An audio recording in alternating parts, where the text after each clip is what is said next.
first meeting in September. For those that were not at the August meeting, we did change the agenda around to make it more public friendly. I have a lot of the presentations and audience questions of the board at the beginning of the meeting, and then have an executive session if there is a need for an executive session, and then go on with the normal business meeting. You're more than welcome to stay, but we thought having people come at the beginning would be more public friendly than having to wait around if the exec session lasts longer than we anticipated. So with that, we'll go to the workshop presentation. I'll go over. We do not have any student presentations at this time. The first presentation will be a public hearing on our student handbook code of conduct.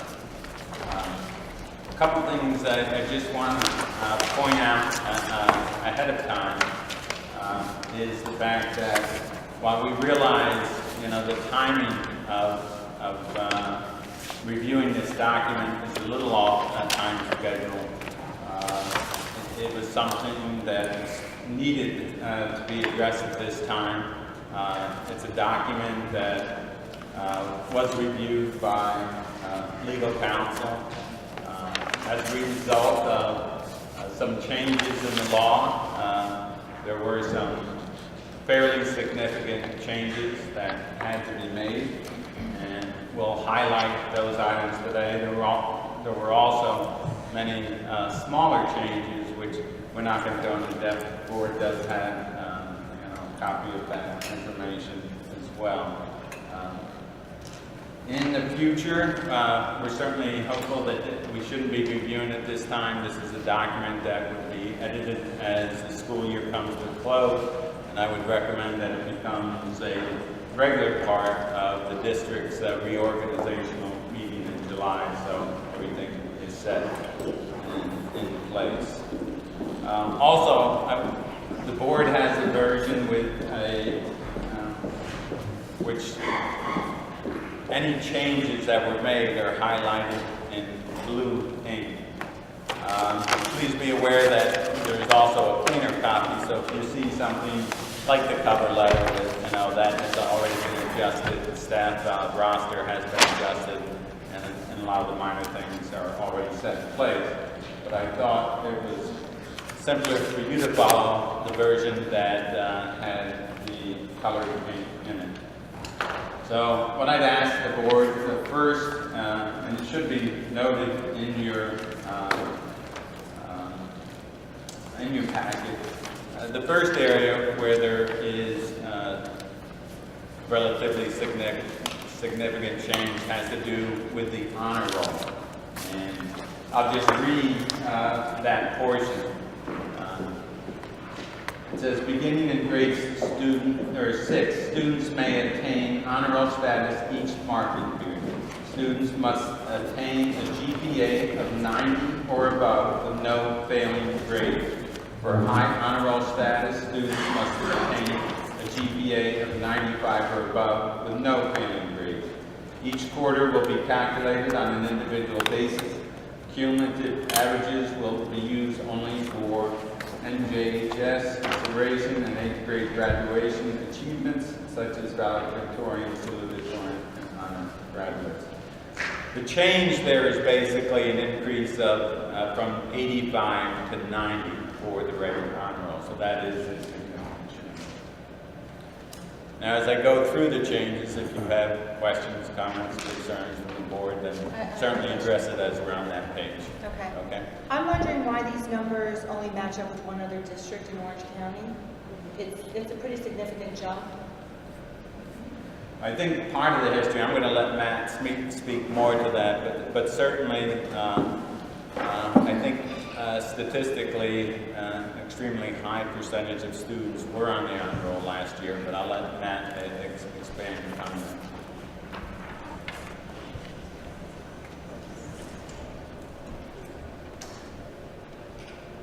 Is it on? All right. So the idea here behind this proposed change is to bring into line the increase in rigor that the Common Core has put into place, as well as the New York State assessments has put into place.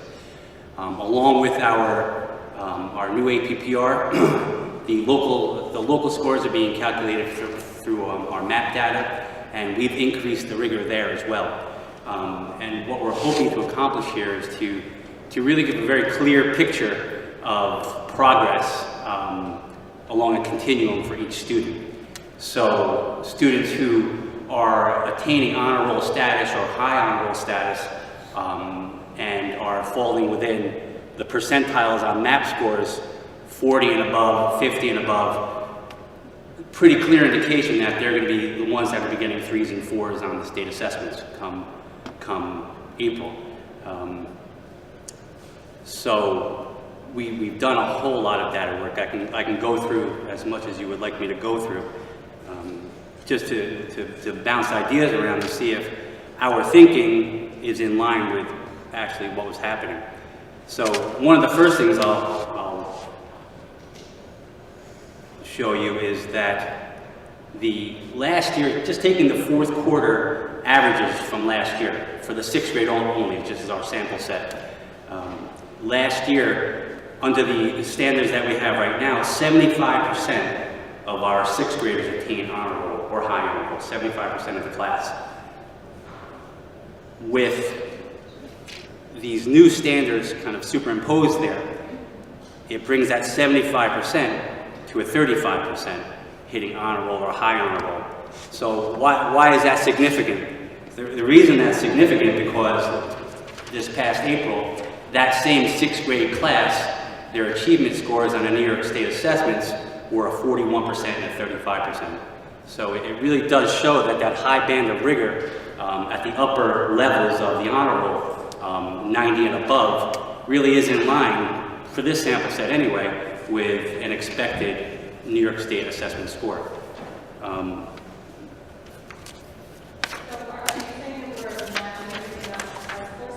Well, say that again? Are we teaching and grading based on standardized testing? No, absolutely not, but what we would like is for things to line up, right? So all year long we have a clearer picture. So I'll read to you a little bit more of the data work that we did, just so maybe this would help explain a little bit too. So again, for our current 7th graders, which were 6th grade last year, under the honor roll requirements that we have in place already, 69% of our 6th graders last year who received a 1 or a 2 this year at the end of the New York State assessments. So 69% of our students who received a 1 or 2 on the New York State assessment were on honor roll at some level, 1 or more quarters, right? So I as an administrator and educator, don't believe that portrait throughout the year is accurate. When moms and dads are looking at report cards all year long, and honor rolls and honor roll recognition, which is all a beautiful thing, but then the MAP percentiles and the New York State achievements aren't lining up. The end results aren't lining up. And I think that by raising the bar, it would line all that up a whole lot better for the whole picture throughout the course of the year. So that, in a nutshell, that's the thought strand. It sounds to me like that perhaps that the scores earned by the students on a daily basis and the curriculum asked of them on a daily basis is not actually equating to the final testing of what you're wanting it to line up to. So I'm wondering if the way to rectify this isn't to say that the kids have to reach this 90% in order to qualify for the label of honor student, but to have the curriculum be more challenging so that when they did earn that 85, it was the true 85 that was also going to reflect that 3 or 4 that you're looking for at the end of the year. I agree, and I do believe the curriculum is really now. The new Common Core curriculum, along with the assessments, are a whole different level of rigor than what's been going on prior to this year. In addition to that, the MAP assessments that we're using now have gone through a revision, and their rigor has been raised as well. So to me, it just seems like good logic that if our benchmarking assessments and the curriculum rigor levels have all increased, so too should our level of high designation of achievement. That RSU increasing twice, once from a test-taking rigor standpoint, and once from an honor roll standpoint. I don't think so. I just think we're keeping in line. I think that we're keeping pace with the increases that are happening all around us. So that's, part of the reasoning for, this adjustment. I think that regardless of whether the board supports this change, certainly you have a choice whether to support the change or not. Regardless of what the decision is, certainly this is a topic among other correlating topics, associated with this that, the administration district will be talking about. So, regardless of what decision is made tonight, this topic of honor roll and grading and things of that nature certainly will be revisited through the course of the year. Can I mention one? Yeah. One of the other aspects that this would really help along too would be the recommendations out of 6th grade for advanced courses and for National Junior Honor Society.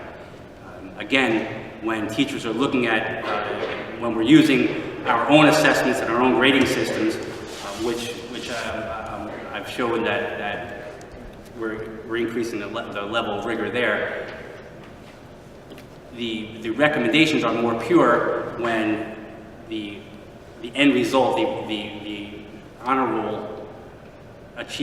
roll status has been elevated. So it would help the administration in going through those recommendations, a little bit better, with a little bit more clearer picture from start to finish throughout the school year. That would be my concern too, because I would like to tighten up the criteria for honor roll classes, because it seems that it's not quite exact. And when you look at our scores, recent test scores, while they were all lower than and all over New York State, they were kind of consistent, where our kids who usually get 3s and 4s did get 3s and 4s, and our kids who usually get 1s and 2s, that distribution was kind of consistent. And we did score higher than in the Orange County district. My concern is when you look at those kids who get 1s and 2s, and 69% are on the honor roll, historically, anybody with a 1 or 2 is automatically getting looked at for intervention services. So I don't think that's consistent with honor roll. That doesn't mean that people who don't get intervention services can't achieve honor roll, but those numbers are quite large. And when we're looking at the 1s and 2s, we're not talking about special education students to get, IEPs. You're talking about a kid who's going to get intervention in math or ELA, and those numbers don't jive either when you look at it from the opposite point of view. I'd also like to see something in here about honor roll classes and how they are graded compared to a regular class. Meaning advanced classes. Well, there's usually, it's word of mouth, but if we have a policy that says this is honors and high honors, and we're doing all this stuff, then to formalize how you calculate that 90 to 95 when it comes to taking honor classes should be in there too. It's like, when I saw the numbers, and I have to say, I was upset when I realized that the only school that we correlate with was Warwick in Orange County. To me, that just, maybe it's just my eyes looking at it, but I don't quite understand why we would be going that way when so many other schools had not changed those lower numbers. But if you were going to change the criteria for honor roll and high honor roll, I would have thought that it would have been better to do 85 to 92, let's say, and then 93 to 100, as opposed to knocking out the 85 to 90s. But that's just me. That's just me trying to, get a little positive reinforcement under kids' feet and in their hands and in their minds, as opposed to knocking out a bunch of them. I'll look back at the numbers, the data that you're talking about, but that was my initial issue with it, was just taking out those 85 to 90s. That's a lot. I know Lena's not here tonight, but she did voice her concerns about this, and I'm just saying for the rest of the board, she said she would like to leave it the way it was, or the way it currently is, but definitely have a discussion. Being advertised as a discussion on this to get, parents to also have some input. And I think we've gotten some kind of sense as to where the board's questions are. I think we're all in favor of being more rigorous. I think it's how we get there. And then it kind of all matches up. Curriculum, teaching, data, testing.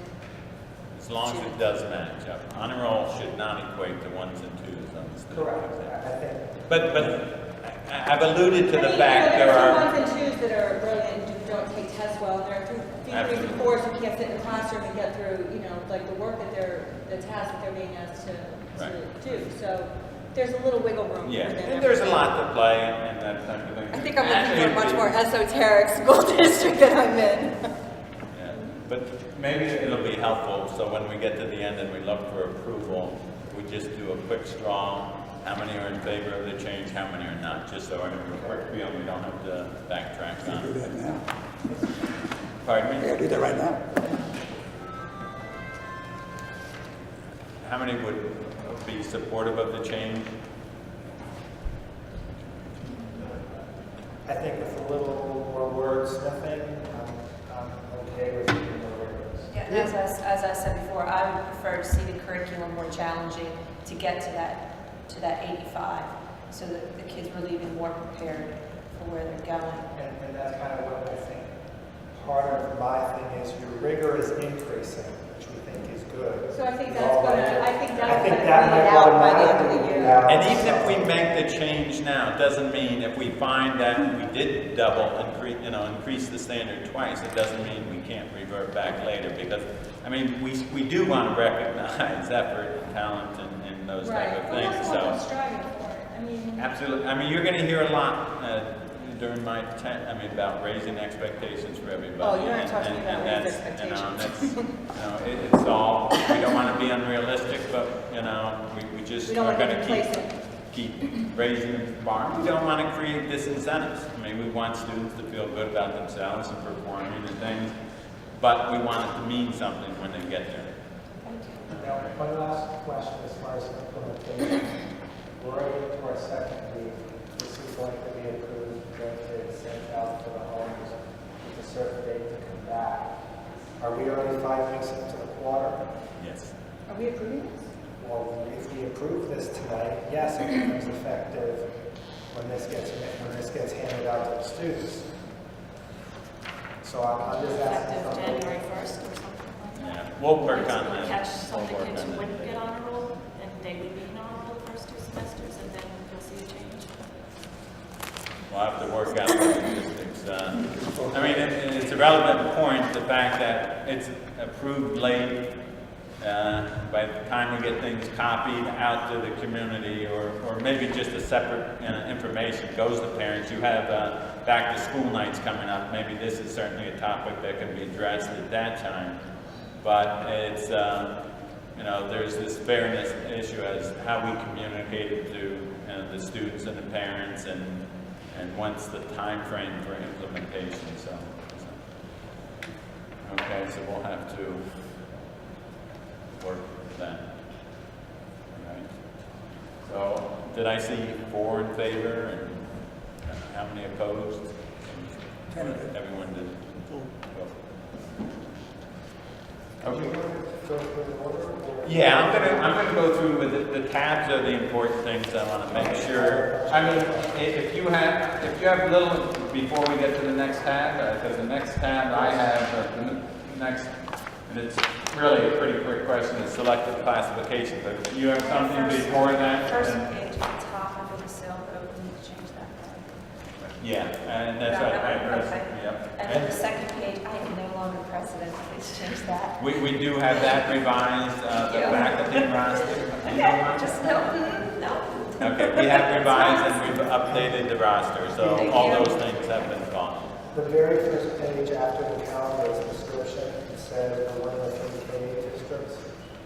I know that has been one of my items that you specifically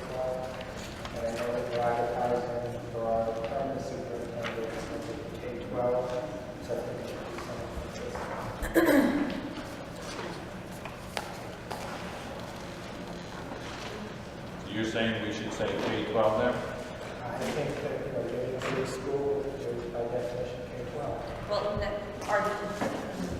I mean, I it think needs a wordsmith then, because it needs to be clearly implied there that we only house in our buildings K-8 students. But we're responsible and For the K-12, that's what. That flyer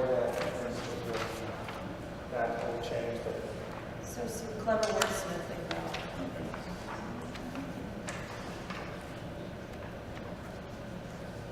Okay.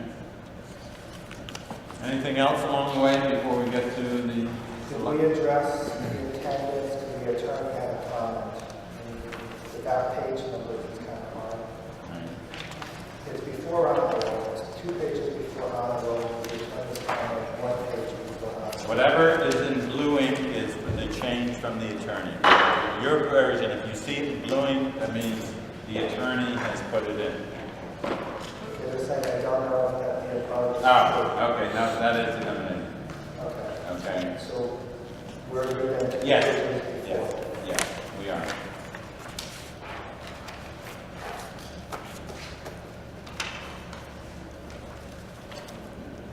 And I have a question.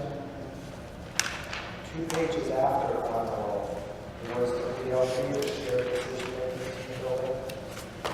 I believe we have to reauthorize that every so many years. Probably, it used to be every 2 years you would have to reauthorize And I think the school building level.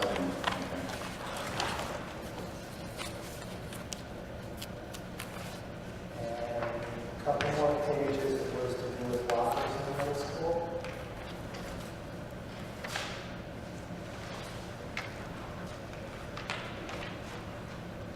And it says that students are permitted access to their lockers 4 times daily. Just once at homeroom, once before lunch, after lunch, and once home at the end of the school day. Is that like for logistical reasons or? I really agree with you. A lot of them used to be in the teachers' classrooms. I guess this is a leftover piece of The lockers in middle school, it says the students are permitted access to their lockers 4 times daily. Once at homeroom, once before lunch, once after lunch, and once at homeroom at the end of the day. With the lockers in the hallway, does that really count? Well, I have asked the 7th and 8th grade teachers to come up with universal times that we want the students to go in and out of their lockers. So yeah, it does to an extent. Once in the morning, once before and after special, before and after lunch, end of day. So do we need to change the wording of this to add the additional before and after special? Or is it, these are 7th and 8th graders getting ready for high school and to somehow wordsmith that you only have X number of seconds or minutes between classes. If you need to get to your locker, you know what you have to do to get to your next class because getting stuck at your locker is not a valid excuse. I agree fully, especially with all the years of high school experience that I have. And I talk to the students in that way, and the way I pitch them this whole piece is that it's not that we're so much minimizing you or regulating you, it's to show, I explain to them that on the high school level, in my experience, a lot of the time lost in transition has been dilly-dallying at lockers, socializing with their friends, staring into an empty locker, whatever it may be, and then showing up late to class. So that I use that to pitch why I'm trying to point out to you the importance of quick locker transitions in order to get to class on time. So I have worked that into the message with them. So are you comfortable with the language as it currently exists, or do you feel it needs to be edited a little bit? I mean, for this year, the teachers upstairs felt it'd be best for them to go before and after specials because otherwise they're carrying around. All right, just give me a blurb to insert here that Sure. way you want. We can edit it a little bit. Edit it. Yep. All lockers are outside of the classroom? 7th and 8th grade lockers are outside the classrooms, yes. And the next page, bicycles, skateboards, rollerblades, we specifically make reference to a bike rack. I believe.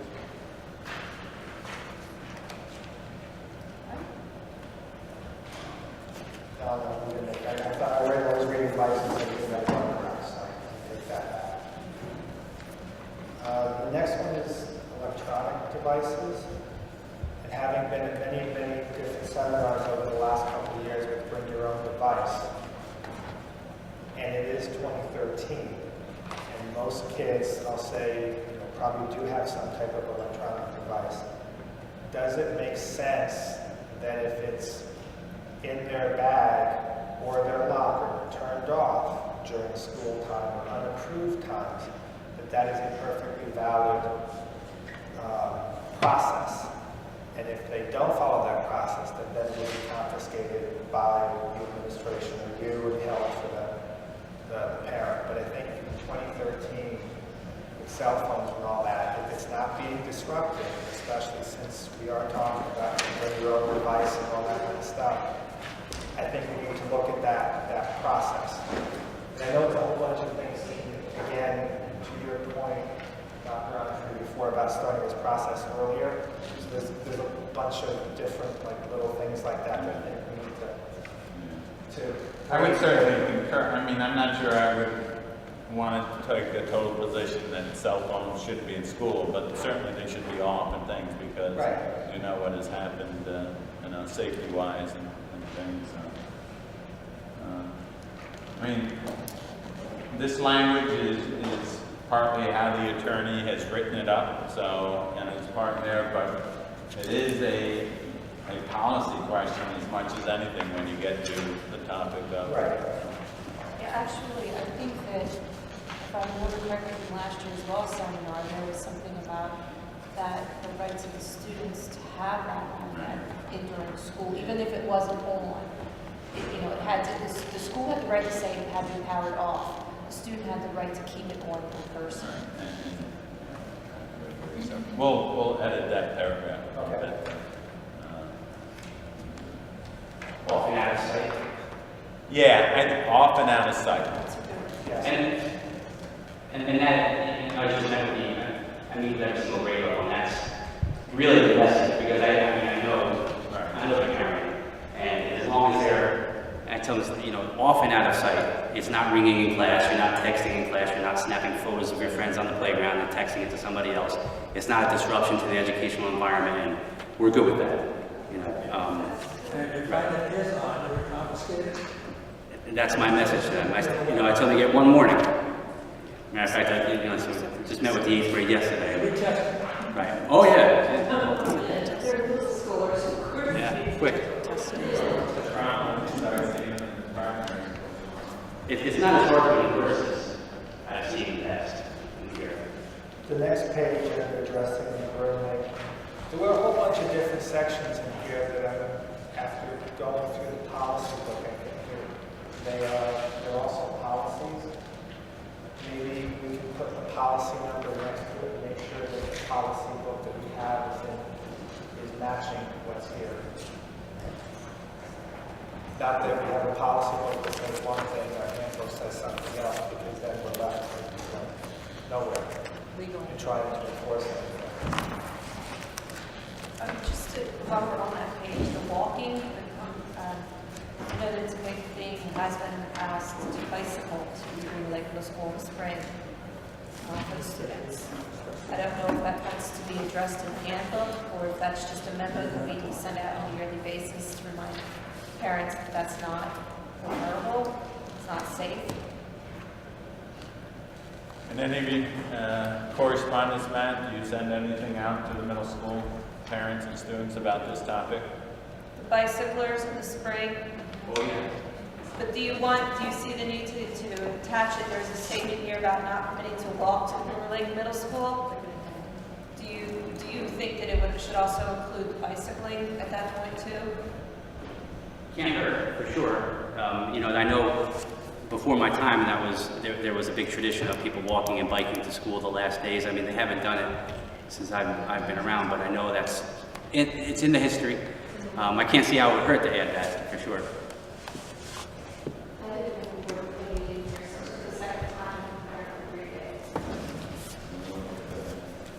Then 2 more pages, there were chaperones and field trips. Parents or guardian must turn off cell phone and text messaging feature unless requested by the classroom teacher. So again, being 2013, I trying to get chaperones and get more parents involved, if that's, I don't know if we're enforcing it, but if we're going through the handbook, it was one of those things that came out. You know, that is a question. Is that being reasonable and realistic? No, it's not, because most parents will chaperone and have another child somewhere else. And Am I incorrect in my assumption we're supposed to discuss those items that were marked with the yellow tabs, not the whole book?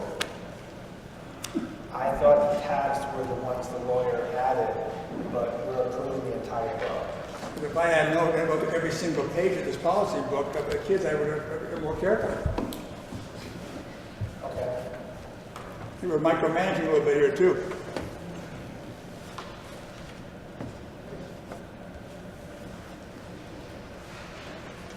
Okay. The full document, well, you know, is being approved. So.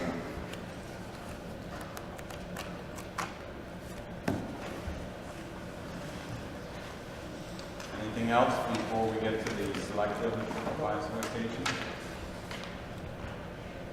All right, on the selective classification, the lawyer just raised the question, and for those of you who don't understand selective classification, basically it's a process for young student athletes that are typically in 7th or 8th grade that have exceptional skills and may want the opportunity of playing junior varsity or varsity sport.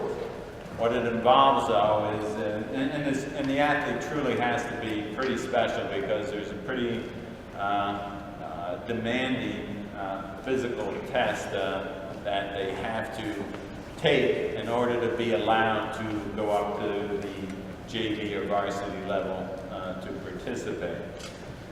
Originally, it was in here, you had one high school. Now, the lawyer raised the question, because you have 3 high schools, do you still want to, continue that practice? Again, it's the rare athlete that can do it. If it's done properly, just because someone's pretty good in a sport does not mean they can pass this selective classification. So it is pretty, high level, it is that rare and special opportunity, but if you allow it to go on, realize that you'll be picking up the transportation, for that student from this facility to the sporting facility at the high school. And so that's, I guess, why I bring up a special consideration. So it's a question whether you would want this to be a part of the handbook and possible or not. I would. If we have a student who has a gift, I think that we should make every avenue available for them to be able to realize that. I agree. Are we asking whether to allow them or just to transport them? You have that. I'm not sure you have a choice. Right, that's what I'm saying, you don't have. Yeah, I think you're committing to the transportation once you're committing to, this process. Sometimes parents will work with you and allow it to happen or make it happen in special cases, but certainly I concur with the position that if a child is that good at it, we shouldn't hold them back. But it's a rare thing, and you usually don't see it in the real physical contact sports like football and things. More times than not, you'll see it in golf or tennis or some of the other activities. But it's possible. We're ready Yeah. to be there. Absolutely. But something that our school goes later than, gets out later than most of the high schools, so they're starting earlier anyway, so we could put a kid on a bus that's going to take kids home. So it's not. Okay, the next few pages,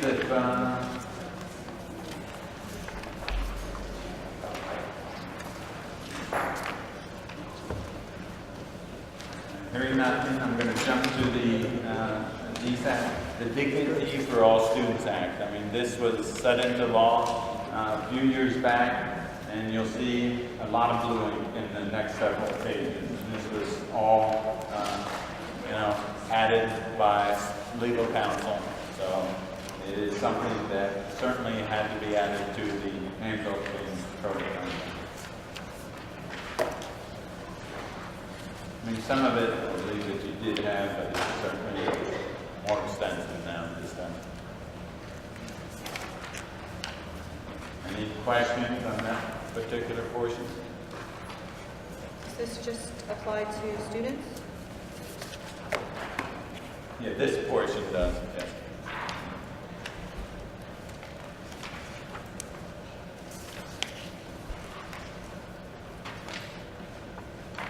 Okay, following that,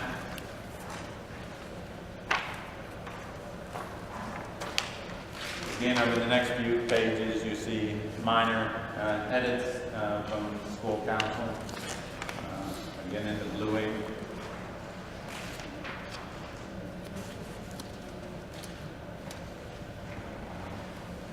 When you get to the section on the role of building administration, certainly a few more additions were made there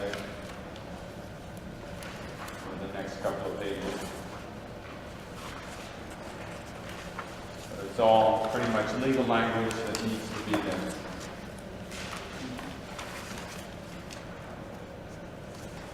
The next significant adjustment is under the Gun-Free Schools Act. Again, it was verbiage added by legal counsel.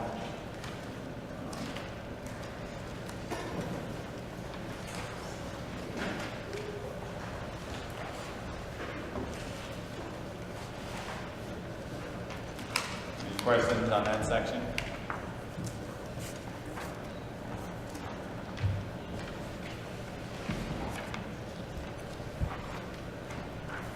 I just wanted to point out something that I know has been added because of legal rulings in recent years. Two things about off-campus misconduct. A student may be subject to discipline for off-campus misconduct, and that includes cyberbullying, with the caveat that it would be disruptive, essentially disruptive within the school environment. So it really just is one giant step to protect these kids wherever they are as we move forward in this new world of sharing thoughts and ideas all over the internet, that the kids can now be held liable for a lot of that. Not liable, responsible. Responsible, right. And unfortunately, that is, real reality in today's world. Okay, continuing on. Oh, I think I missed that. The IDEA. Okay. That section deals with students with disabilities, gets into the manifestation hearings, and basically, for those that don't understand, a manifestation hearing is a separate hearing that has to occur prior to a student being brought up on disciplinary charges, particularly at the superintendent's level, because the determination has to be made by the Committee on Special Education as to whether or not the handicap condition relates to the incident that the child was involved in. But you'll see through that section, extensive edits were made by legal counsel.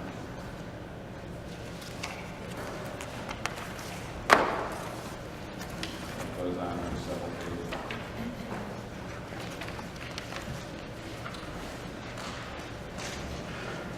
Okay, continuing on. Again, there were small edits throughout. The next notable change is under the area of video surveillance.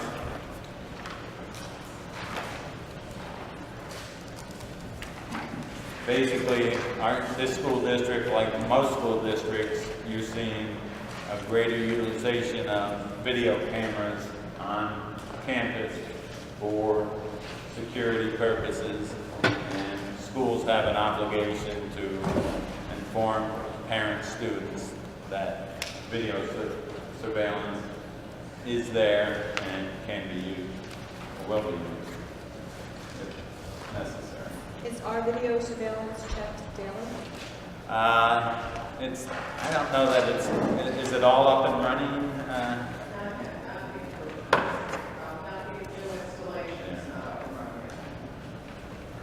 But it will be, once we get, because one of the other topics we'll talk about is how we're going to handle the extra security at the doors and things like that. So I want to revisit that, but certainly that would be part, something that we might tie right into that. Okay, the next place where the lawyer made significant changes was weapons possession, school ground. It's unfortunate districts are coming to these things, but these things have to be included in your document. Again, because it's written by the lawyer, I think it's important to keep as is. And the last thing I would really highlight is the last section that deals with dissemination and review. We'll make sure that we do get this information out. The one thing that I would emphasize is the second bullet under dissemination and review, where it talks about making copies of the code and a summary of the code available to all parents. Okay. One of the things that I had referenced in my write-up to you is that this topic will be coming up again, because what we still need to get in place, the district is supposed to have what's referred to as a plain language code of conduct, which is a much simplified version, but usually that's the version. The odds are people aren't reading 16, 70 pages of a document, but this will be available, it'll be posted, and it's certainly there. But the plain language version is a much condensed version, which is more likely to be the version that will be sent home. But that is a part of the regulation, so we need to follow up on that. And I'll be having the principals work on that shortly, and it will be brought back to you in the near future. There's a lot of changes, but I think it was certainly necessary. And unless you have any other questions about this document, those are the areas that I wanted to make sure I addressed with you tonight. When was the last time you went over this kind of document? How many years ago? It's been a while. It's been a while, I think. And that's unfortunate.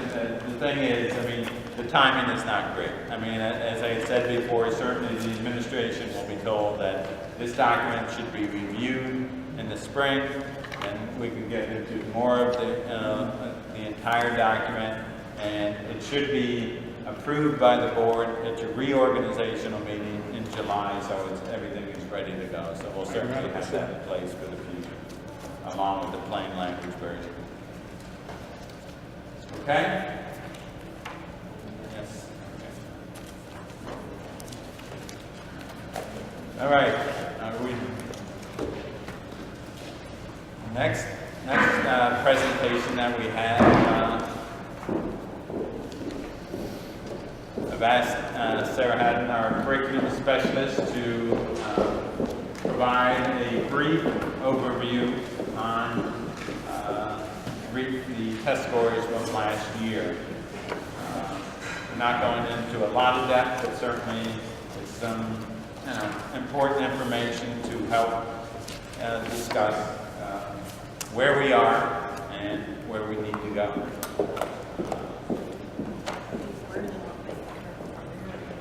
Wherever it doesn't matter. Here. Yeah, that would work. You can.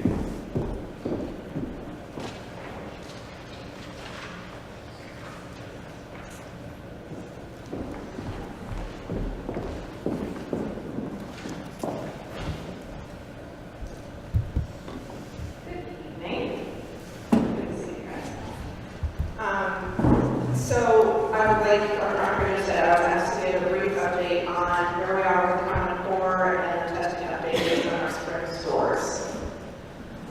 Last year, as you know, we worked on implementing the New York State curriculum in ELA and math as it rolled out. It was more focused on K-5 last year, whereas this year we have it at K-8. We've started the year with all of the curriculums from the state are in place and available. Last year we also were in our second year of math testing, but we had our first year of data walls, and that you guys got to see those during your walkthroughs last spring. Really starting to analyze the data and use the data to drive decision making and drive instruction. And also student conference sheets where students started to be aware of their scores. And I think you'll see, and the parents will see even more of that going on this year as teacher understanding of math testing and proceed. Also, teachers attended a lot of STEM through BOCES. BOCES has been a great resource to us. They have some fantastic people that have gone to the State Department and learned what they need to learn about the Common Core, and they come back and train us. And the teachers are always very eager to attend the sessions. In fact, I had a teacher in my office today saying, I can't find this session, I really want to go, so I helped her find it. And then also last year we implemented professional learning communities, and that's where I meet with the teachers once a month for half a day, and we do staff development, we do some team planning, we look at the standards, we talk about where we are and where we're going. So as we know, last spring, the New York State testing was first aligned to the Common Core standards. As expected, there were lower scores, so it was very difficult to do a comparison to how we performed earlier to how we performed this year. But what we can do is compare our numbers to other districts, to the county, and to the state. I've given the board members handouts of a lot of the data, how we compare to the county and the state, districts like ours, and then I also, which I'll show in the presentation in a minute, but before I also give you how our individual grade levels stand compared to other regional grade levels. So one of the things, a term that you'll hear me use tonight is called schools like ours. And what that means for the state is they look at how our kids perform to other kids like ours in the state. It is not a comparison of size. And we talk about that with the teachers a lot. We try to make that very clear. Because the school districts like ours are Cornwall, Monroe Woodbury, Minnesota Valley. More what they look like is the demographics of the students, the percentage of free and reduced lunch, number of minorities, number of special ed students. Those percentages compared to the whole, and that's how they come up with who is like us. And then tonight, like I said, we're going to look at the data two ways. We're going to compare ourselves to Orange County's performance and New York's performance, and then we're going to look at how we perform in districts like ours. But one thing before I go to that data, it is very important to note that this test is one snapshot of 1 month in one school year. You never make judgments based on one piece of information. We don't make it with students when we talk about special ed or RTI, I mentioned earlier, or honors classes, we always look at multiple data points. So I want to make that very clear before we start. It's always best to look at trends over time, not an individual data point. So we don't draw conclusions either positive or negative. As an FYI, on all the slides we are, because we're really late, I made a screen on all the slides, so it's easy to find us. This first slide shows you how we did compared to Orange County and compared to New York State in English language arts. ELA is English language arts, that's reading, writing, grammar, all of those included. I am proud to say that in all 6 of the tested grade levels, we outperformed Orange County and New York State in English language arts.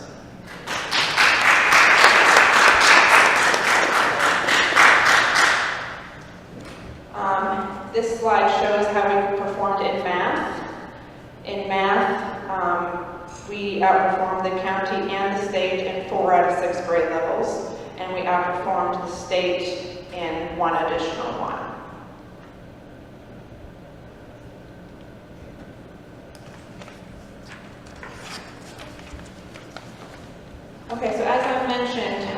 the state assigns districts like ours.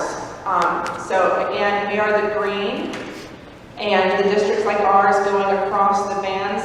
CSD is Cornwall School District, Greenwood Lake, Minisink Valley, Monroe Woodbury, and Warwick. And you'll see that we performed 4th out of 5th, 5th out of 5th, and 3rd out of 5th in the various grade levels compared to the other district averages.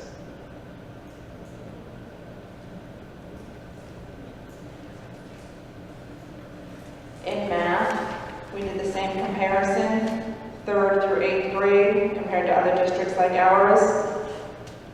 We performed 3rd, 4th, 2nd, 4th, 4th, and 5th. So what does this mean to us? I think we were very lucky when we got Dr. Andre as interim superintendent. During our first administrators meeting with him over the summer, one of the very first things he mentioned to us was Blue Ribbon schools, and I think he's going to speak to you about that in just a little while. But he said, you know, this district is set up perfectly to be a Blue Ribbon school. And as he talked to us about it, Ms. Shea, Mr. Morris, and Ms. LaRue and I all definitely agree that absolutely we can do. We have great teachers, we have great kids, we have technology, we have curriculum, we have all the resources in place. We absolutely can be a Blue Ribbon school. So how do we get there, and what does that mean? Again, I'm going to speak to that in a minute. But in that line of thinking, to work towards that goal, we needed a smaller goal. And so at Superintendent's Conference Day with the teachers, we set up the goal that by 2015, Greenwood Lake would be #1 compared to other districts and schools like ours. And as you can see from our prior graphs, we showed we're currently in 2nd, 3rd, 4th, or 5th place. So we have some work to do, but I firmly believe that we can get there, and the teachers believe we can get there. But it's great to have a goal, but you have to know how you're going to accomplish that goal. So the answer to that for this year, what we're going to be working on is we're going to be solidly implementing the math and the e-learning modules K through 8. Also, as a part of our APPR system with the teachers and our conversations with the teachers, we're talking about implementing English language arts and math across the curriculum. What that means is that you'll see ELA in math and in music and in art and in science and in social studies. Everybody is on board teaching the ELA and math standards for their grade levels through their curriculum. It's not that they're becoming ELA and math teachers, but it's through their curriculum and how those skills and standards apply to their curriculum. We're going to be using our math testing results even further, and we're going to differentiate instruction for students doing small group instruction on a daily basis in K through 5 and often on a regular basis in upper grades. We're very excited that we're getting Compass Learning. The parents will be learning about how a lot of the students on next week at the parent curriculum nights. But Compass Learning, for those of you that don't know, is an online program, web-based, that students log on individually, and the work that they get is individualized to them. It's done in 2 ways. One, however they score on the math test, they get assignments in ELA and math based on how they score on the math test. And 2, the teacher can also go in and assign. So if the teacher is working on an adding fractions unit, they can go in and create an assignment about adding fractions and give that to students as well. They can give the same assignment to all students in the class, or if the student got 100 on a quiz, they can move them on to subtracting fractions. Or if they had trouble, they might go back to finding equivalent fractions. So it can be differentiated by the teacher as well. We've added the informational literacy course at the middle school. We have additional library first time in the elementary school. We'll continue to attend staff development and hold staff development here. We're bringing professionals in this year, which I'm excited about. And of course, we'll continue the PLCs, which are professional learning communities.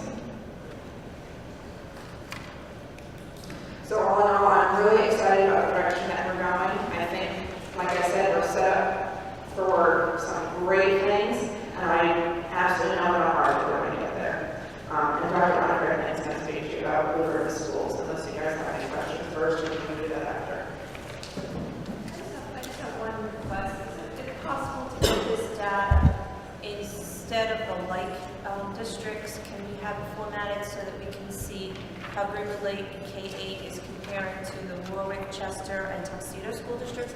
So when we're sending our kids off to any one of these 3 high schools, we're seeing where our kids, how prepared they are compared to these other kids that they're going to sit next to in class. Absolutely, we can work on that next week. Thank you. Okay, thank you, Sarah. And I would just reiterate what Sarah had said. Always remember, when you look at test data, you're getting a momentary snapshot. We're more concerned about trends, and that trend we want to be a rising trend. I mean, it helps us come where we are, but more important, we got to work to where we need to go. And as Sarah had mentioned, I did want to just speak briefly about the Blue Ribbon Schools. You know, as an interim superintendent coming in, I'm only here for a certain defined time, but I think it's still important to set some type of goal, a message that talks about high expectations, and it's something that certainly I think is realistic. So to me, what a program like this represents is it'll take us through a process. I mean, improving, making incremental, gradual improvements through a system.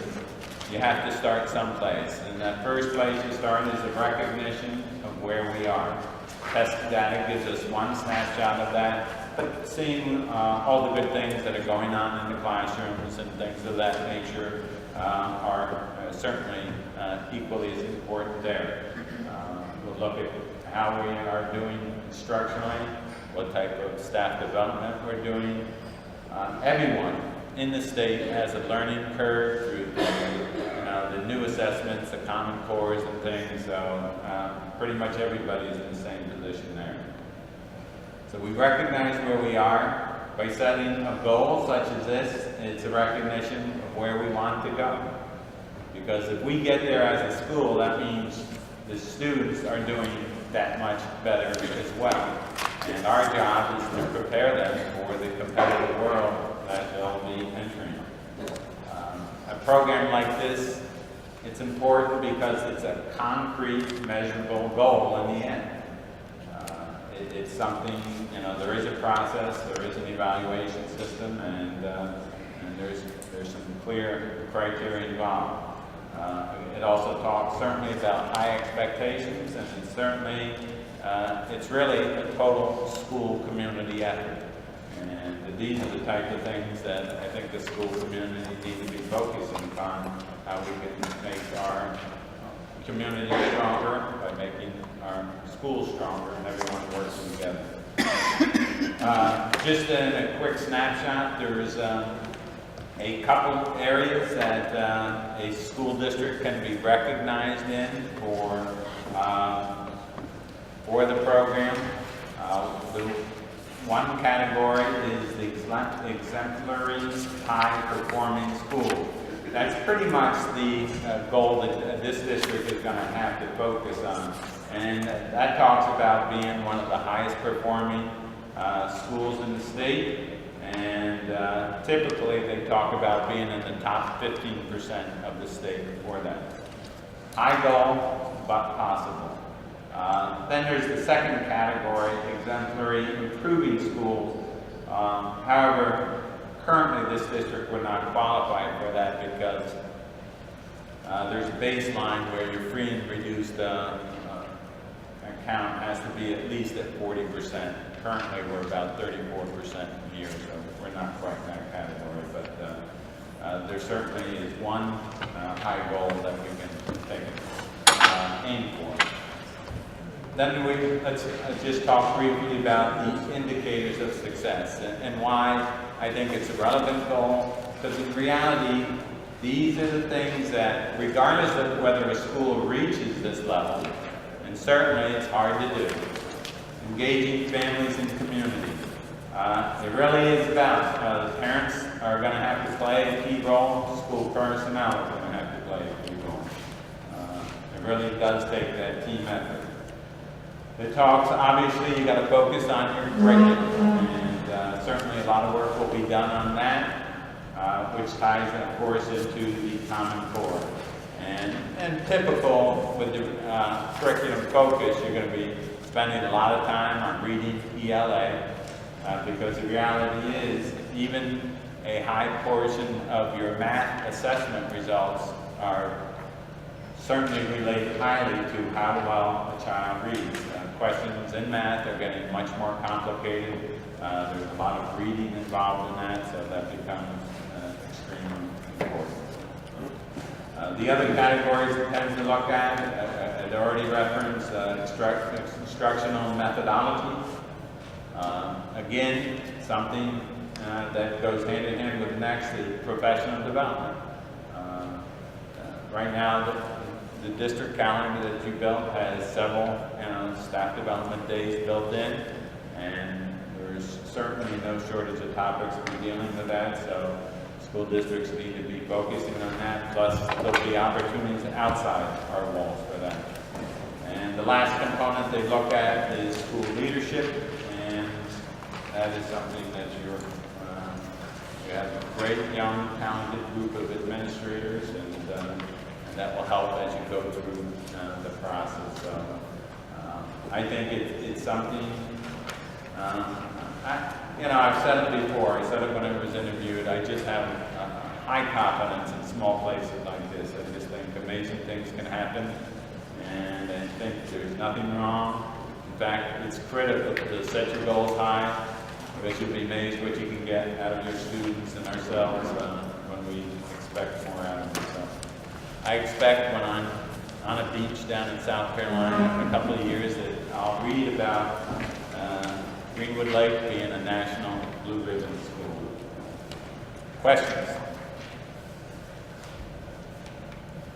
How do we get started? We're already working on it. We're working on it. But we will be certainly working with the parents community and things of that nature as well. Certainly the board will have a role in this as well, and together good things will happen. We just have to keep our focus on what we're supposed to be focusing on, and that's teaching our children, educating. So I guess come January, we can set our goals for next year. We should be sure to do that. And one of the goals, what we set for us. As long as you buy into the concept, I would agree. Thank you, Sarah.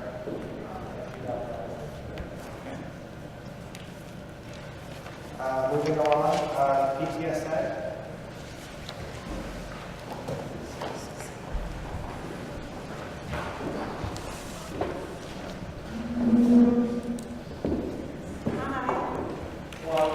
I'm Melissa Puzo, I'm the president of the PTSA, and there's a few points from our last meeting. Last Friday we had our ice cream social, which is our annual beginning of the year welcome to everyone, and that was a huge success, as usual. We also collected a lot of items for the food pantry, which they really appreciated. Genevieve fundraiser that we will start next week. The packets and the handouts will come out through the school. That is a nice fundraiser for us, so we're going to take a look at that. School pictures at the middle school, they'll be Thursday, October 3rd, and at the elementary school, they'll be Monday, October 7th. We're using sunflower portraits, the same company that we used last year. And box tops, we want to remind everybody to keep sending them in. You can either send them to the school, or there are collection spots at the post office and the library as well. Thank you.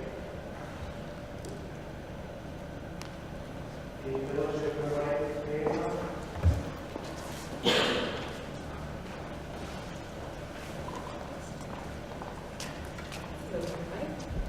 A couple of things. This Saturday, they'll be holding a child safety program at the ambulance building from 10 to 2.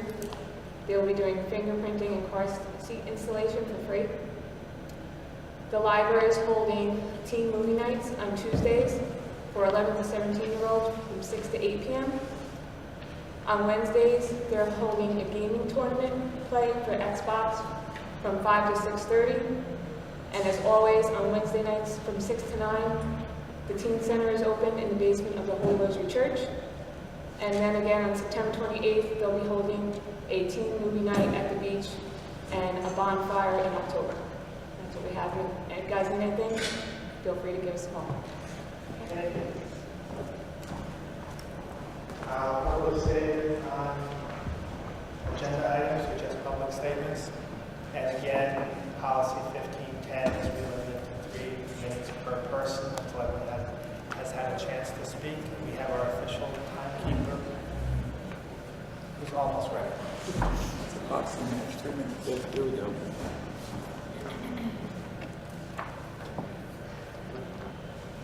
Step up to the mic, Mr. Miller, please.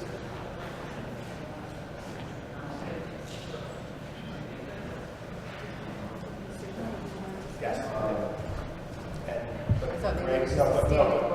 Greg wasn't ready yet, so. Thanks for the agenda changes, but I noticed on the first agenda under the new format, we were supposed to have a public hearing on what was just being discussed.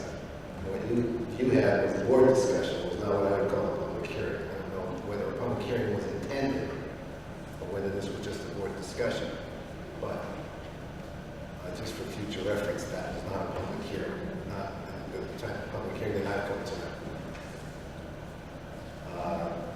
But since it was discussed regarding aligning the honor roll standards with the assessments and core curriculum, the logic of doing this absolutely escapes me. I mean, we just heard that you don't take one snapshot and change everything based on those results, and yet we're talking about making what I would consider a major change based on this one round of tests, which, by the way, have been widely criticized by many educational experts, many school boards, not many, several school boards in Orange County, some in Ulster, and some across the river, and by lots of educational organizations.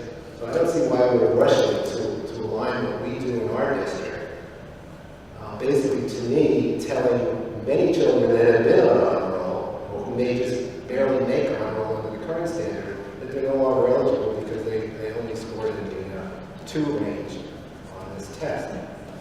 The logic of doing this escapes me. Setting goals and standards is great, but this particular core curriculum and the assessments that go with it have been widely criticized for being completely unrealistic. They haven't been tested. They weren't formulated by educational experts. These are standards that were formulated by politicians and bureaucrats and testing companies. So I'm not sure where we want to go at this point. You know, glass is half empty, glass is half full. I appreciate the fact that we're finally putting some relevant information on the website concerning the testing scores. But do the numbers that our kids posted on this first round of assessments, and granted everybody did poorly on it, and everybody predicted that everybody would do poorly. Does this show that we did better than other districts, or we just didn't fail at as high a rate? So I'm not sure where we're going here. For those of you, I don't know if anybody was on the board except John, the last time we had a new set of learning standards, where the state implemented the learning standards and the assessments that went with it. It took years for the districts to catch up. This district in particular, because like most of the other districts, when the standards first came down, districts just ignored them, knowing that the history of New York State is you change the curriculum one year and then you change it the next year, which we've seen many times in the last few years in high school curriculum. Do I need to ask for an extension? Policy question about the agenda. We did not vote on the handbook. You took a straw vote on changing that particular standard. Yeah, I voted the entire package. That's actually the main part of the meeting. So the comments now, the board has heard before we actually make the official vote of having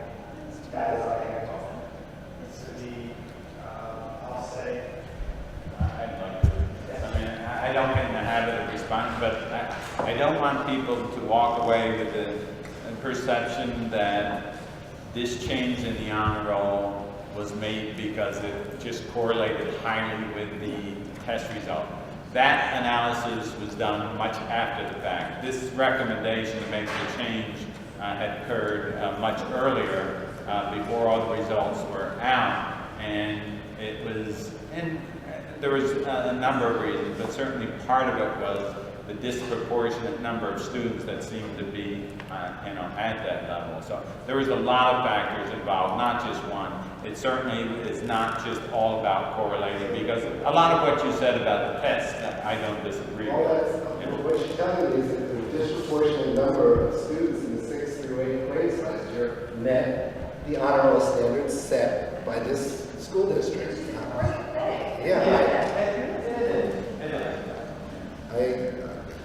It's amazing that I have to agree with Kate, but I have to agree with Kate. I just don't see where this is going. Before we start... Just understand that it is a topic that certainly will be revisited in much greater detail, and we'll go through a more involved process as we talk about it. I just don't want to take 11, 12, and 13-year-olds at the end of this year who made honor roll in 6th and made honor roll the whole time they've been in middle school, and now tell them that they can't be in honor roll because of these new assessments that are the stated assessments are not part of the determination of how a student makes honor roll. That's all 5th grade assessments. Well, then I have to agree. You should stagger the standards instead of going to, a 95 standard for high honor roll. To get 95 or above, you have to be virtually perfect. It's a very difficult standard to meet, even for a top student. So I just don't see where we're going.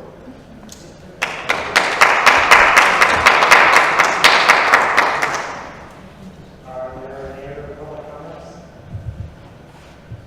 I got a second round. Okay. Regarding the information that's going on the website, and as I said, I applaud you for putting up the scores, and it's a frame of reference. But if you're going to make a statement, which was on the website with the scores, in conjunction with the Common Core standards and the newly implemented APPR staff evaluation system, these tests are meant to raise the bar of not only achievement, but also the body of knowledge and abilities leading to that achievement in a student's school career.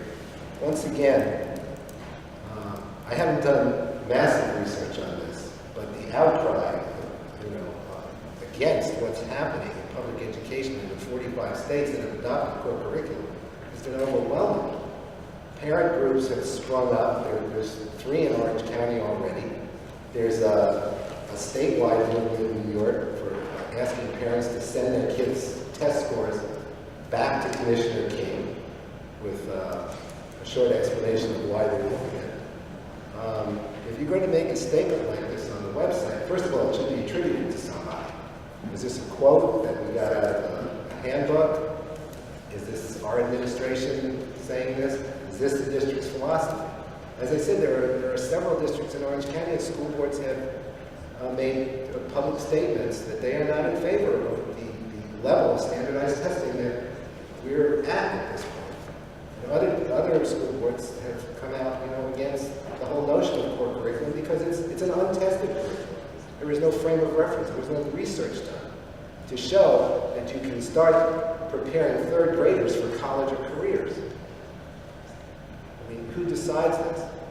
So, once again, putting more information on the website is great, but it needs to be, somebody's name needs to go with this. It's not somebody from the district, it's an expert from someplace else.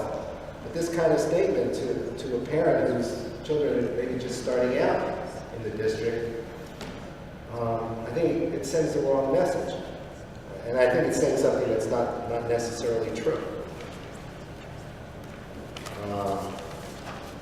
I also wanted to mention,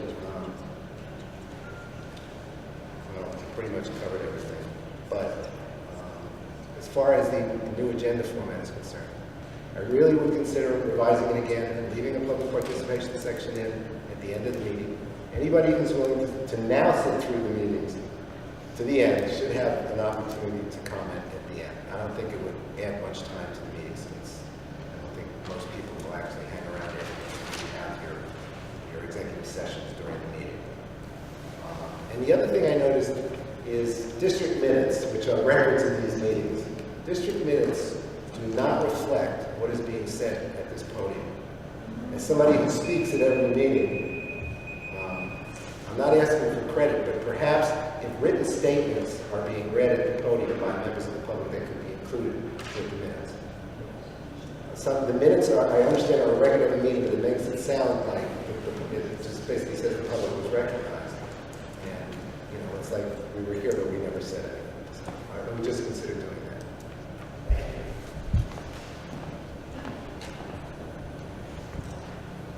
Public comments? All right, we have a motion to enter executive session for the purpose to review the employment history of a particular person. Second? Second. Any discussion? All in favor? Aye. 6 out. What we got?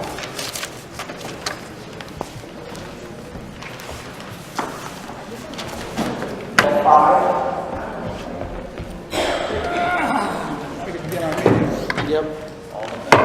Thank you for everybody that hung around for the resolution. Approval of the minutes, we have minutes of the business meeting, October 21st, August 21st, and a special board meeting on August 28th. Do I have a motion? I couldn't hear you repeat that, I'm sorry. Minutes? Second? Second. I wasn't here. Any discussion? All in favor? I'm gonna abstain, I wasn't here. I wasn't there either, but, Any difference? but they can be at But the you end. can still vote for the minutes, even if you were not there. but- You have your 4. Okay. John? Is that- John was in. So 4, any no's, abstentions? 2 abstentions. 2 abstentions. So to our district clerk, we have board docs, and I'll get stuff on track. Correspondence report. In your package, you received a calendar for this year, and also when you arrived here, we have the chair funding for our school. This is the parent group out of Warwick, along with a bunch of other parents across Orange County that is having a meeting Wednesday, October 2nd at 7 p.m. in the middle school up in Middletown. It's been over Facebook, Twitter, it's been over all over Orange County. It's parents getting together and trying to force our legislators to do what they're supposed to be doing. Oh, thank you. The business administrator's report.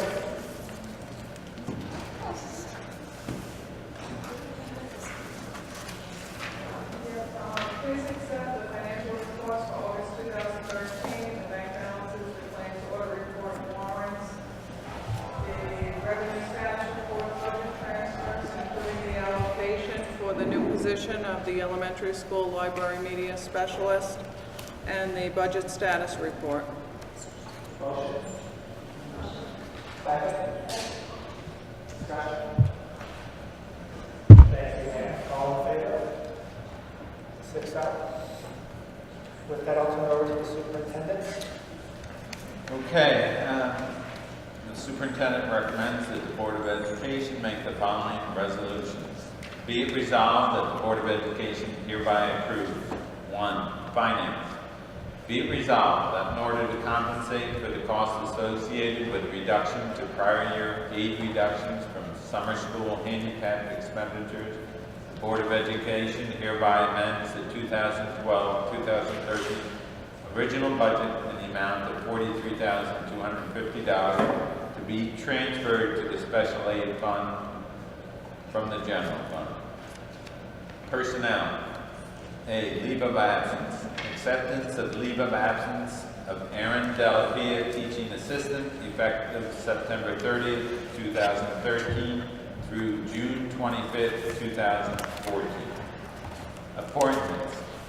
Laura Marchese, a substitute school bus monitor at the current rate of $13.24, effective September 9th, 2013. C, support staff substitute and leave replacement, leave of absence replacement. Cheryl Crawl, teaching assistant substitute at the hourly rate of $8 per hour for the first 20 consecutive days. The 21st consecutive day salary and benefits shall increase to the SRP contractual amount of $23,000 with a bachelor's degree differential of $1,250, totaling $24,250 prorated. D, student teacher, Patrick Kent with Jennifer Pennon and Kathy Castano, special education. Clubs and advisors, elementary and middle schools. The clubs and advisors for the elementary and middle school for the 2013-2014 school year as per attachments 1 and 2.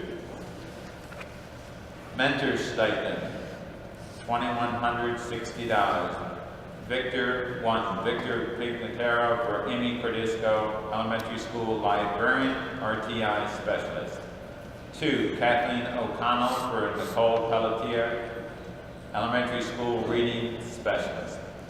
3, Keith Salt for Jacqueline Miller, middle school grade 5 teacher. Michelle Cherry for Edna Arfield, middle school library, media specialist. And 5, Kathy Costello for Kelly Fox, middle school special education teacher, grades 4 and 6. 2, administrative guidelines. The administrative guidelines for student teachers as per attachment 3. I have a motion to accept the consent agenda items as presented. Motion. Second. Any discussion?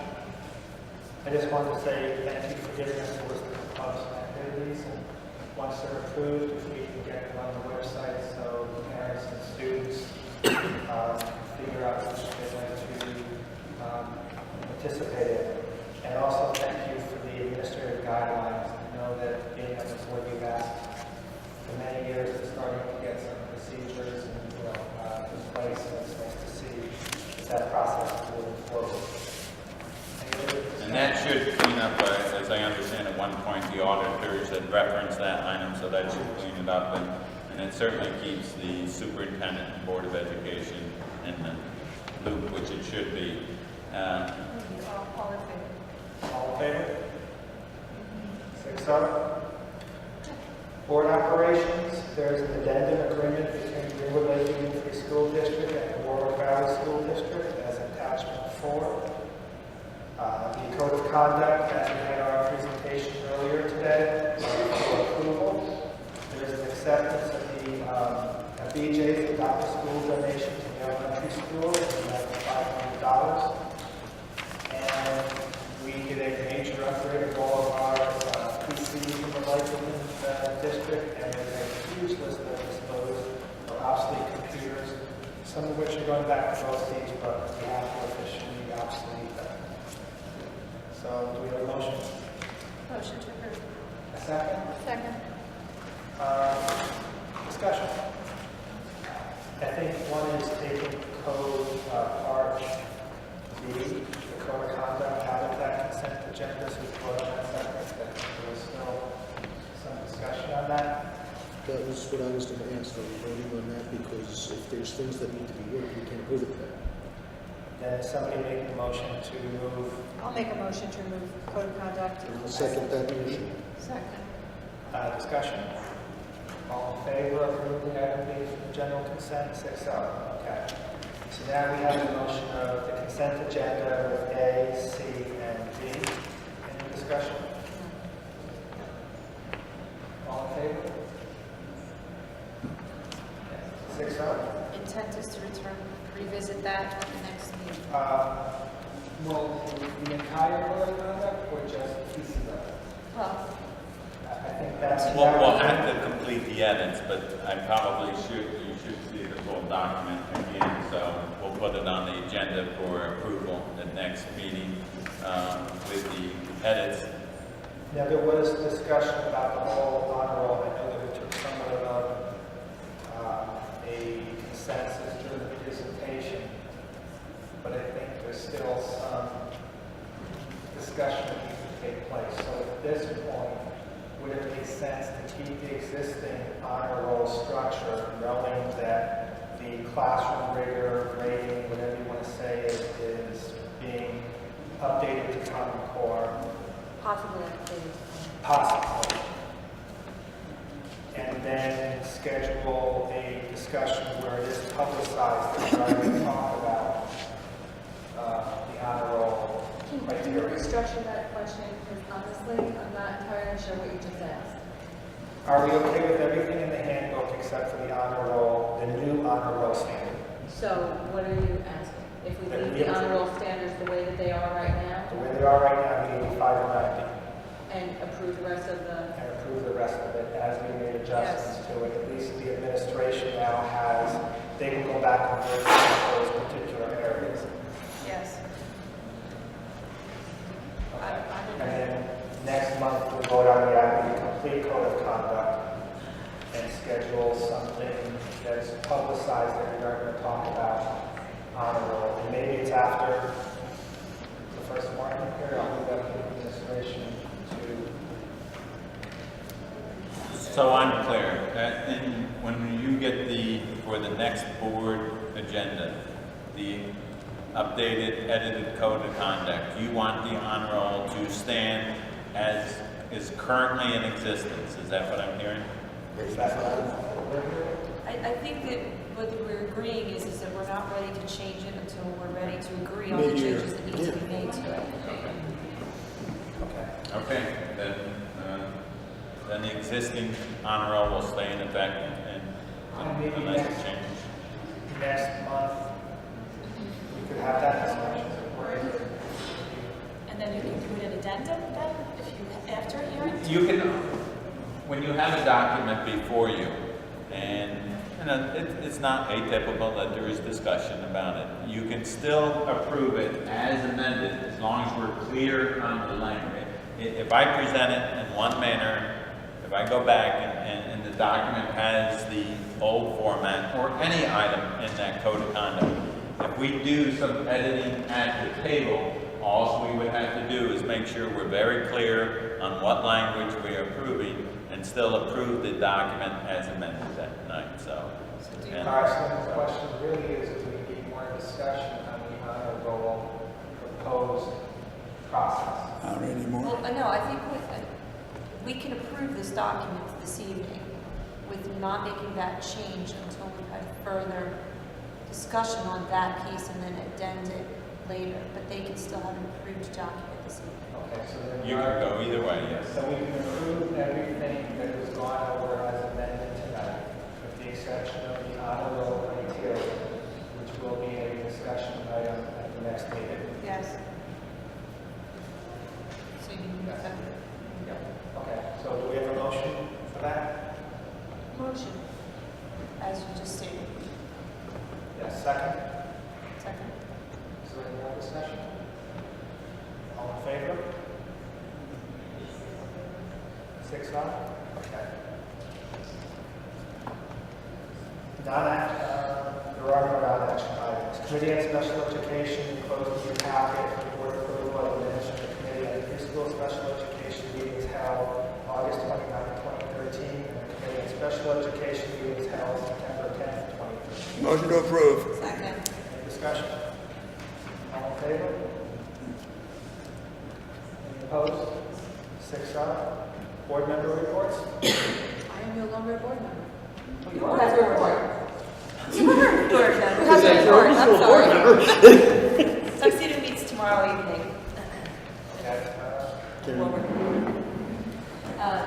From the Warwick Valley School District, their board meetings are now live streamed on their their website if anybody's interested in watching them. And Warwick High School was just designated a New York State Reward School. And their search for superintendent is underway, and their search leader met with their focus groups this week. They've installed the Raptor system in the high school and middle school where IDs need to be scanned before being admitted to the school. All exterior doors are locked except for where the Raptor is. So if you need to enter the building, please have a photo ID. Their budget schedule has been set, and they are hosting a walk for suicide on September 29th at 6 a.m. called Out of the Darkness.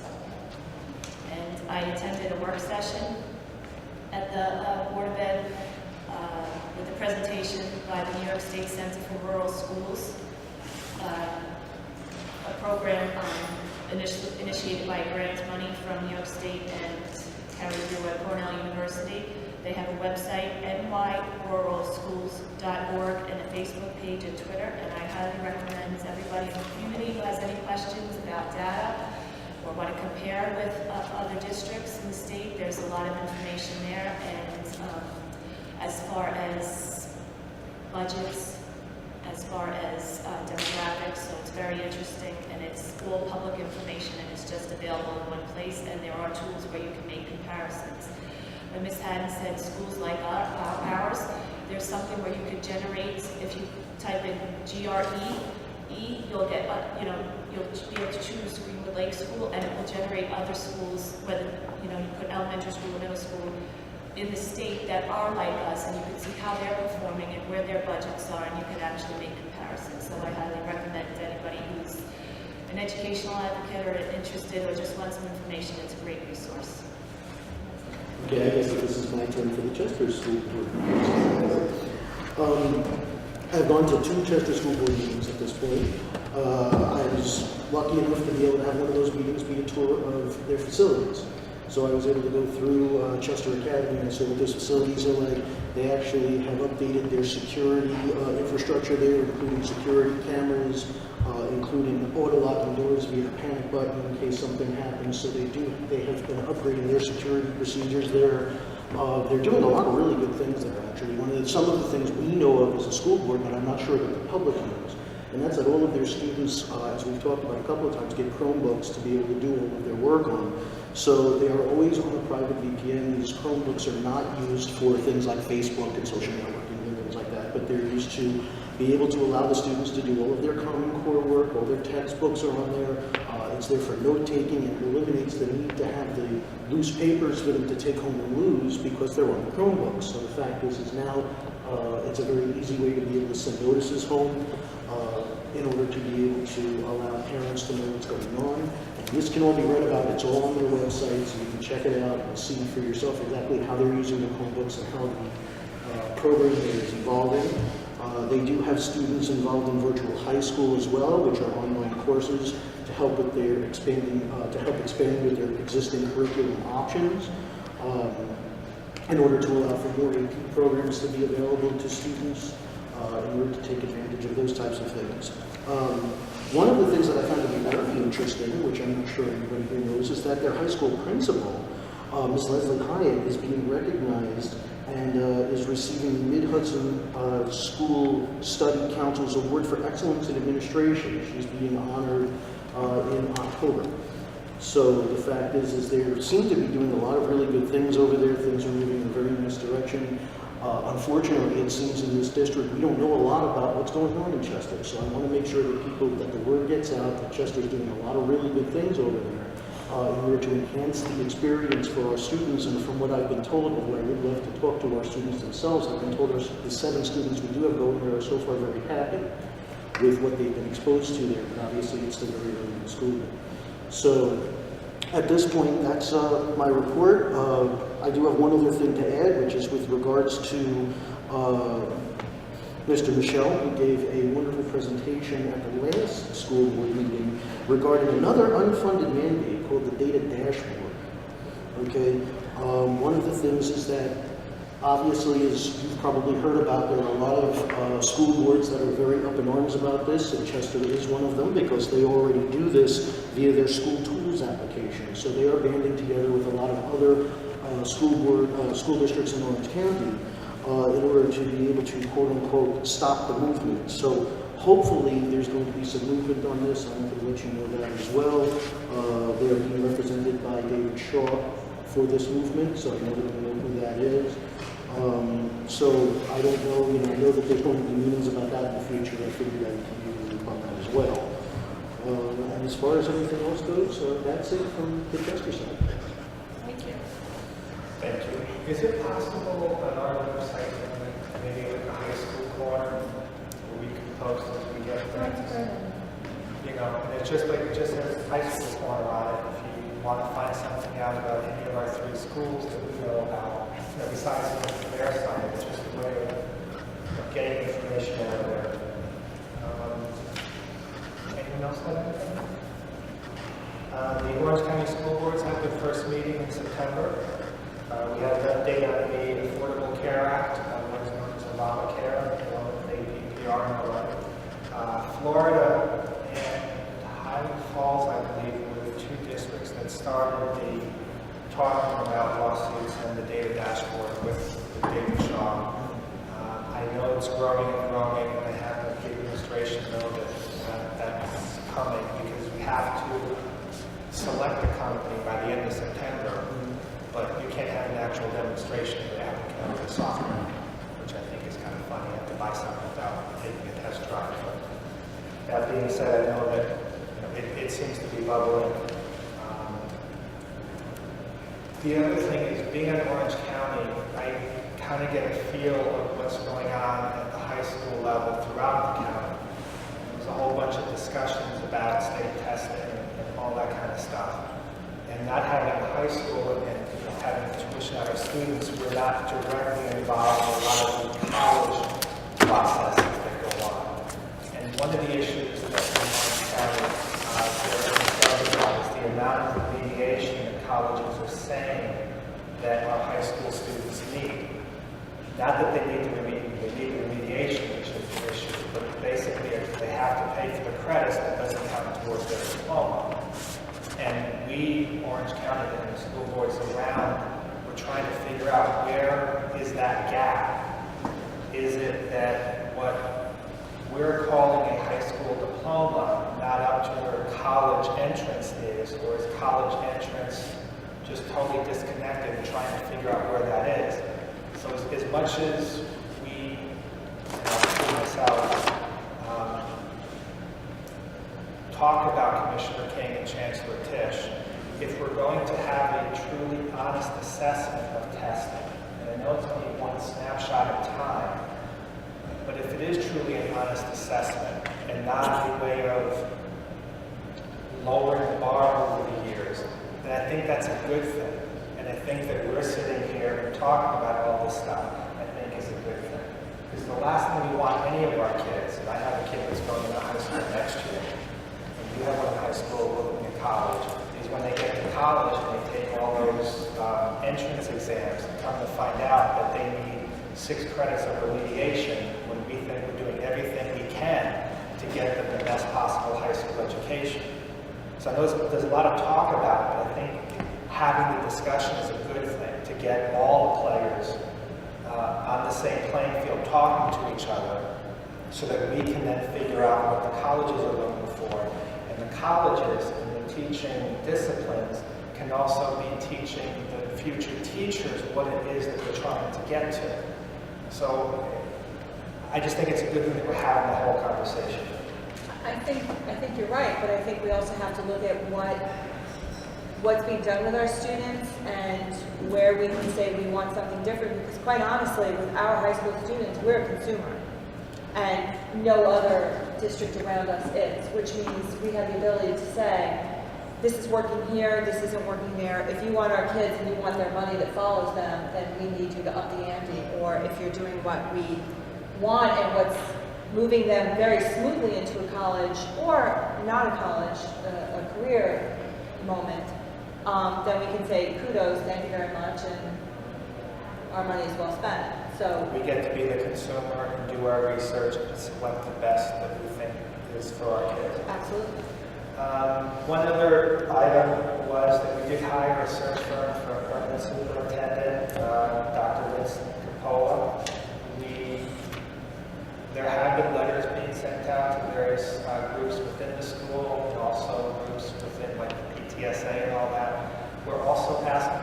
committee members, if you are interested in being on a focus group, we're looking for about 10 to 12 people. The focus group is October 1st. We're asking that you call the district and ask for Archie, which is extension 51100. We would like to know by September 27th to know that we do have enough people to hold that focus group. And with that, there is no old business or new business. The next meeting is October 16th, 2013, here at the elementary school at 6:30. And do I have a motion to adjourn? Motion. Second. Any discussion?